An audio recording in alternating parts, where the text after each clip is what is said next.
What's up, guys? It is Sam here, and I have an awesome video for you tonight. We are going to actually go into what is reality versus what is the polling data. So this is from Real Clear Politics, and this is based on from Emerson, a poll with a sample size of 497 people. And this, my friends, is what's reported as the collective interest of America. 497 people are saying what the collective 300 plus million people are interested in. Yeah. So, we would like to actually understand what's happening. Maybe this is accurate, but maybe not. So let's take a look at the data. So we have the only Democratic ranking of their based on their website of popularity to see who's actually going to these candidate sites. Because why do you go to a website? One of two reasons: to find information of some sort or to purchase something, right? In this case, you can think of a donation or to look up more information about this person. So, with that being said, if this is your first time here, what's good? My name is Sam, and for those of you who are returning, it is good to freaking see you. You had better be pressing that thumbs up button. Okay, so let's dive into it. Well, where we get the data is from a website called Alexa.com.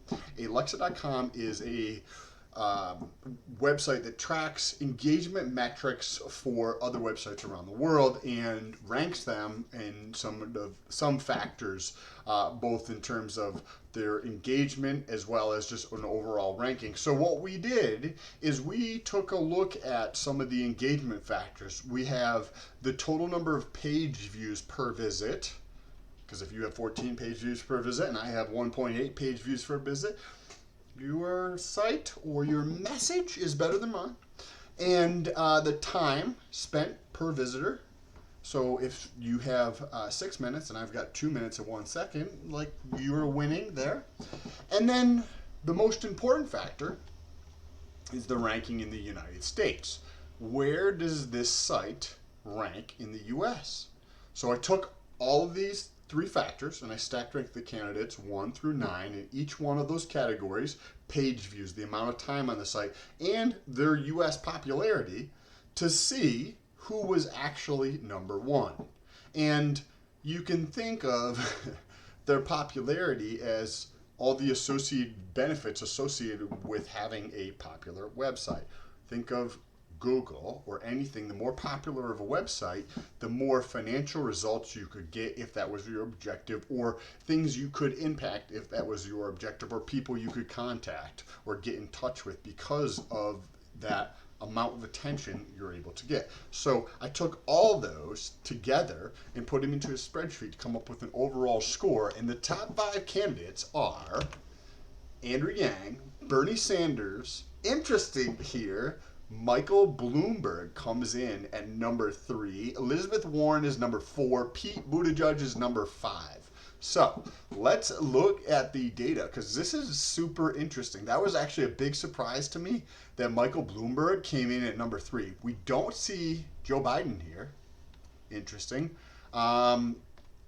So let's take a look over here at the last couple of times we've done this website ranking, and this is, I think, our 7th or 8th. This looks like it's our 8th time of doing this website ranking. So I'd love to hear what your thoughts are down below in the comment section. If you use the hashtag STOLT, then we get into the comment Q&A section. We can actually talk about your comment, like we're about to do in a moment. So Pete lost a little bit of ground. Bernie's gained some ground, actually, since the beginning of December till the end of basically January. He's gained some ground. Elizabeth Warren has been consistently losing. Joe Biden has just not been super relevant. Tulsi Gabbard is also a big loser here. She's ranked number 9th. She's been consistently losing ground. She was 4th, 5th, 7th, 6th. Now she's 9th. So I wouldn't be surprised if we see if she doesn't start seeing some things turn around in some of these other categories, like our Google search rankings or our YouTube search rankings or some of the other social factors. I mean, Amy's the only other person who's just not doing super well at all, too, in most categories. But she just has seen a spike of interest. So if I see like one of those two being the next potential, based on the data, I have no idea what's actually happening in the camp of either one of these candidates. But she's losing a lot of ground pretty quickly. It looks like from 4th to 9th. And if you plan on spending money at the popularity level being 4th, meaning you're going to have more attention. That attention allows you to gather more money from a donation standpoint. And if that's where you're planning on spending, and then you start to lose ground, even though you have a spending level here, most people have a difficulty cutting back the spending in line with that, and they get into trouble. So I don't know if that is the case where with Amy, it's just probably helping her because she's seen a uptick slightly. So she's like, oh, what I'm doing is working, right? But with the other way around, it doesn't seem to be working for whatever she is doing. But Michael Bloomberg actually moved up one spot, which is kind of interesting. He's flip-flopped with Elizabeth Warren. I was really surprised. We have kind of like the first two candidates and then the second two candidates, right? So we have Andrew Yang and Bernie Sanders. And let's just take a look at their numbers quickly and then take a look at the next two. So we can see here that, and the page views and the time on the site are important, but they're so insignificant relative to the popularity in the US of their website based on the traffic and stuff going in there. That's like 90% of the score, and then the other 10% is broken up between these two other factors. So they are important. It does indicate something there. I just think that the way more relevant factor is the overall ranking relative to all the other sites. That just seems way more relevant of a factor. And you can see that they're almost the same. This is the highest I think I've seen Bernie rank. So that stuff that's happening with Bernie is playing out with a big spike of interest with potentially what happened with him and Elizabeth Warren caused people to go look at him because he's gained a lot of ground. Elizabeth Warren has kind of sat there, I think, but Michael Bloomberg has jumped up. So these are the first two here, and then let's look at the next two, 3rd and 4th. We see that they're not separated by that much, right? But when we go to 5th, Pete Buttigieg, he's more than double. Is not as popular, right? So Elizabeth Warren's at 6,000, Pete's at 13,000. In terms of overall popularity of his site relative to all of their sites in the United States. And Elizabeth Warren and Michael Bloomberg are more than twice as popular as his site. So there's like these layers, right? And basically I'm going to say it's basically 3 layers. You have the top 2 people, and then the next 3 and 4, right? That's like here and here. And then you have everybody else. They're like way up there in terms of like not being relevant in terms of their website. Like look at even Joe Biden, which if you go back to Real Clear Politics, according to Real Clear Politics data, based on these polls of less than 500 freaking people, that the media reports on as being the collective interest, right? The media will report, oh, hey, this thing came out from The Economist. And this is what the American public wants to see because it's a national poll and it's from The Economist. We should definitely agree with everything in this. And we asked 470 people. Just the sheer act of asking a question influences the answer, because if you didn't ask a question, you wouldn't have had that same outcome. So to think that like 470 people is a good representation for millions of data points is laughable at best, and at worst is super detrimental to the country, right? Because we see that according to the American public, Joe Biden's website is not freaking popular, meaning people are not looking for him, right? They're not going to his website, and they're not donating as much as they are for other candidates, clearly. But this data over here doesn't capture that. So I'd love to hear what your thoughts are down below in the comment section. Don't forget to use hashtag Stolt so that when we get into the YouTube analytics and we look up hashtag Stolt, we can talk about your comment. So this is from Nathan Purvis. Your video titles are funny. How come you write Andrew Yang's name up when he's number 2, but Bernie's when he's at number 1? Not Bernie when he's at number 1. Well, a couple reasons.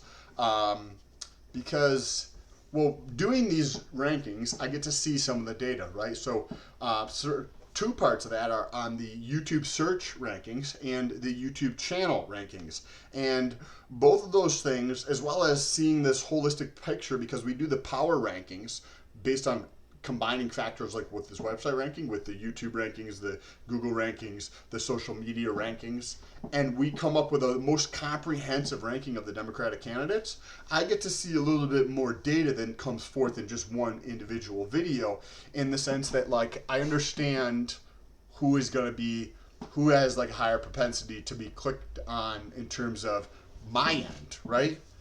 If I'm using Bernie Sanders versus Andrew Yang based upon like putting out several hundred videos, it appears, and I don't have any more quantitative data to like push this, but like, and just an awesome idea, like maybe I should put more thought into consideration and testing this idea out, and maybe set up a second channel or something, or some way of testing this potentially. But it appears that using Andrew Yang is going to yield a greater, like a CTR, which is a click-through ratio, and it also tends to be like this. So that's what I can see, right? But it's the main factor is like if we come over here, we can see this is kind of like what everybody's reality they think, right? Because this is what's reported.